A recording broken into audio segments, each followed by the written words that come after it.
So I've mentioned The Last Dragon on several occasions. I know that that a lot of people may not be aware of the cultural impact that The Last Dragon had. Yes. Let's talk about what it was like on set for you as a young kid. First of all, seeing Vanity with your posters. Yeah. Give me that. Yeah. I needed to hear more of that. Okay. And then, but just being part of this amazing movie that was going to become a cult film. So what happened was they were 3 weeks away from finishing up the film, and they hadn't come to the climactic action sequence yet. And so they were looking to kind of bump up the action. And we had some popularity inside of the martial arts, community as the West Coast demo team. And so we had an opportunity through my manager at the time and Suzanne DePass, who was an OG executive at Motown, to come down, and they flew us out to New York. So we went to New York. We went straight to the set of Seventh Heaven. I was 12 at the time.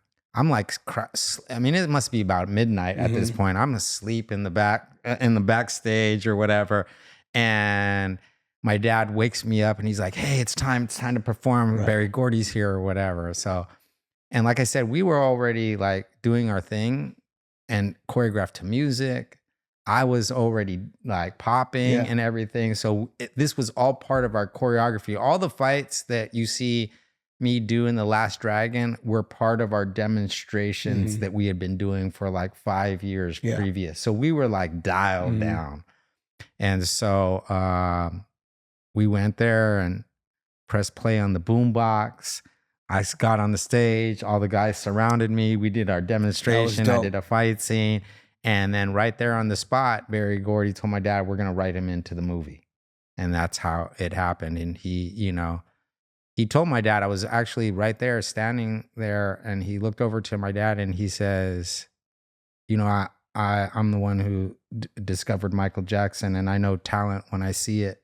Your kid's got talent. He said, I'm writing him into the movie. That's amazing. And I was like, that's classic, bro. You're like, crazy. Mic drop. Yeah, I was just like, crazy feeling. So it was amazing. But so I got to dance. I mean, it was all the stuff that I was like, I was really wanting to be more of a b-boy and more of a dancer, but I just never had time. So I had enough time to do my little thing or whatever, incorporate it into it, but not enough time to like really be part of it all the time every day, right?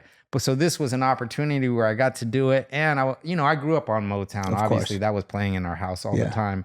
And so it was a pretty amazing thing. The New York City Breakers were there. Oh, yeah. You know what I'm saying? I mean, these were like, this was like, bro. And that's why I feel like I really feel honored to be part of that production, because I know how much of a landmark it is in hip hop culture. Facts. You know what I'm saying?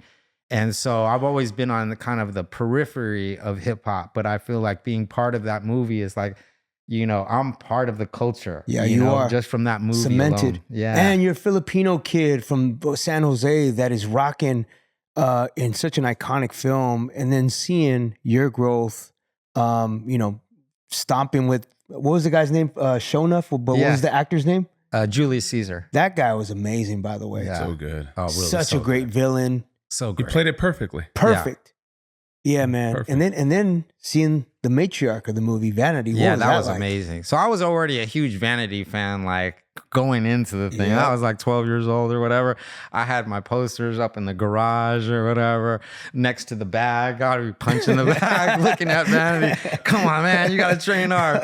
When I saw her, I took the posters from me. I took them down from my garage. I rolled them up, had them with me. And then when I was, now we were working on the movie. So it was like the first day. So that was like late at night. The next day we come in, and now we're on set and like part of the cast basically. And so I brought out my posters and rolled them up, and she was like, "Oh my God, nice to meet you." And I was like, "Please sign these right now." You still have them, I assume. Yeah, I don't know. They're probably somewhere in storage, but that was a highlight. I was like, man, I was in love with her. Yeah, I mean, we're teenagers, bro. Like, I mean, it's all us little boys were in love with her. Yeah. When I first saw the movie, I went to the movie theater to watch it because I was a big, huge Kung Fu theater fan. Bruce Lee, of course. And of course, seeing Vanity on there. But also like Rhythm of the Night Yeah. by DeBarge. Heck yeah. I mean, and seeing kids pop into it. And, you know, as a B-boy, for me, that really, anytime I saw us, hip-hop kids represented in the video on the screen, it always let me know that it's attainable. Yes. What was that kid that was popping? The brother, what was his name? Yeah. Gosh, I can't believe it's slipping my name right now. He was Bruce Leroy's little brother, but he was a popper too. And in the movie, he's popping. Yeah, to break loose. Yeah, exactly, dude, to break loose from the ropes. But seeing that and then seeing B-boys in that last scene and in the club, for me, it always let me know that it was attainable. Last Dragon, obviously, like every MC has seen that movie. Yeah. From, I guarantee, from Biggie to Pac to, I mean, how many times has Last Dragon been like in a bar? Yeah, you know what I facts. mean? It's just everywhere. But that's right, y'all. It's Taboo Nawasha, and I hope you enjoyed geeking out with me and going straight into geek mode. For more information, for more videos, subscribe, like, and comment. Share with your friends. Much love. There it is. Comics and Kicks.